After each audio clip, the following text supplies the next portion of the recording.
Hey there and welcome back to the channel where we bring you the story of Jesus Christ from a historical and biblical perspective. Today, we're going to look at the history behind the story of how the true cross was discovered by Saint Helena, the mother of Emperor Constantine. To really understand why this story was important and why it still matters today, let's start off by looking at the setting of the story.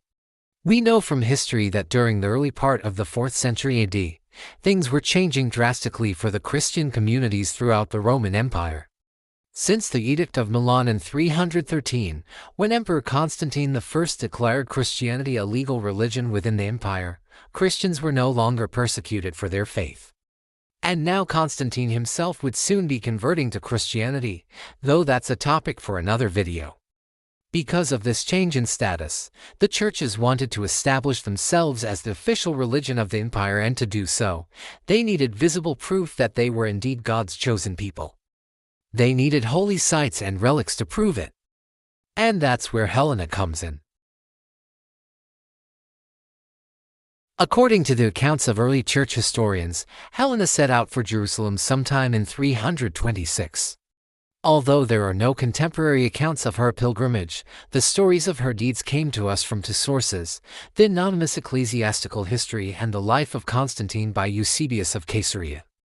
These accounts are obviously biased toward presenting Helena in a positive light, making her the perfect Christian empress. That being said, her actions did contribute significantly to the establishment of Christianity. However, the discovery didn't stop there. Tradition holds that Helena recovered two other crosses, and Constantine built churches for them as well.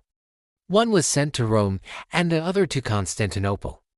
Fragments of the cross were then taken from these churches and distributed across the empire. Relics of the cross can even be found today in places as far away as Ethiopia and Armenia. Now, the story of the finding of the true cross isn't just about Helena's discovery, though. It's also about the significance of the cross itself. The cross represented the suffering of Christ for humanity's sins, and it provided the means by which salvation was accomplished. The relic became a symbol of victory, of unity among the various branches of Christianity, and of divine favor upon Constantine and his empire. Under Constantine, portions of the cross were enshrined in Jerusalem while fragments were sent to Constantinople and Rome. Over the next several centuries, fragments of the true cross spread across Christendom.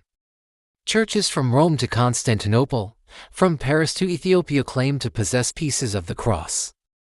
It wasn't uncommon for kings to carry pieces of the cross into battle, believing that it would ensure victory.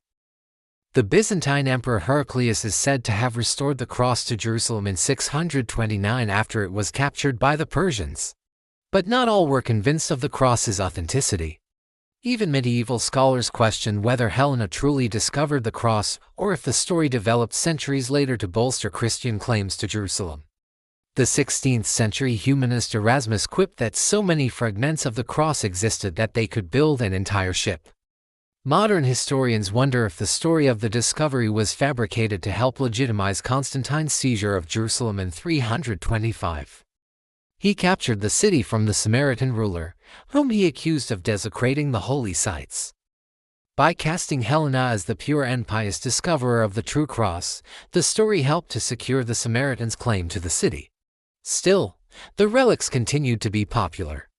On September 27th, the Feast of the Exaltation of the Holy Cross celebrates both the discovery and the enduring role of the cross in Christian devotion. During the procession of the feast, a cross is carried high above the heads of the faithful, reminding all present of the sacrifice of Christ and the hope that it offers. The power of the true cross, however, is not only in wood and relics, but in meaning. For believers, it is a bridge across time, connecting worshippers to the sacrifice of Christ. Today, relics attributed to the true cross can be found in churches across the world. The Basilica of Santa Croce in Rome, the Monastery of Santo Toribio di Libana in Spain, and the Ethiopian Orthodox Church all claim to guard fragments. The story of the finding of the true cross shows the lengths to which people will go to connect with their beliefs. It's also a reminder of the importance of relics and holy sites in the Christian faith. Thanks for watching.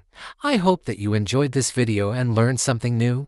If you did, make sure to give us a thumbs up and share this with your friends.